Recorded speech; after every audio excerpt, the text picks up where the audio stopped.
Get the pattern, name Rodney, kill Stevie right. Hey, waka, Nina Maka, Nimuna Nina Dak, he was on Maka.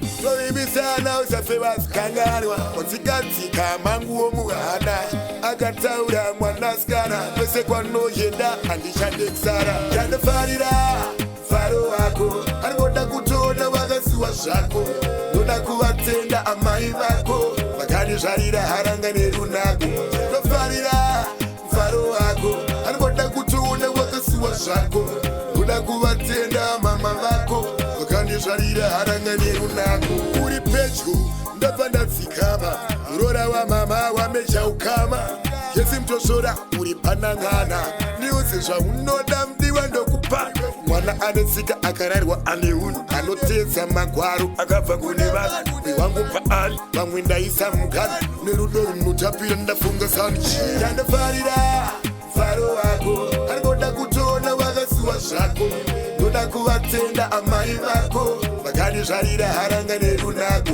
ndofarira faro wako anoda kutona wakasiwa zvako ndoda kuvatenda mama vako vakani zvarira haranga nerunako kwese kwandoyenda mudiwa anje vazvione tiri brukwa nepanje nyangwe mvura inaye muchaniona zvangu pose nengeni naye tongovirana mbiwa tisanetsana mavenga ndizvo zvavanoda kuona tichitadza kunzwanana titonge maponga ugara ngemarara tandafarira faro wako anoda kutona vakasiwa zvako ndoda kuvatenda amai vako vakani zvarira haranga nerunako ndofarira faro wako anoda kutona vakasiwa zvako ndoda kuvatenda mama vako vakani zvarira haranga nerunako uri pedyo ndabva ndatsikama urora wa mama wamesha ukama yesi mtoshora uri panangana handiuze zvaunoda mdiwa ndokupa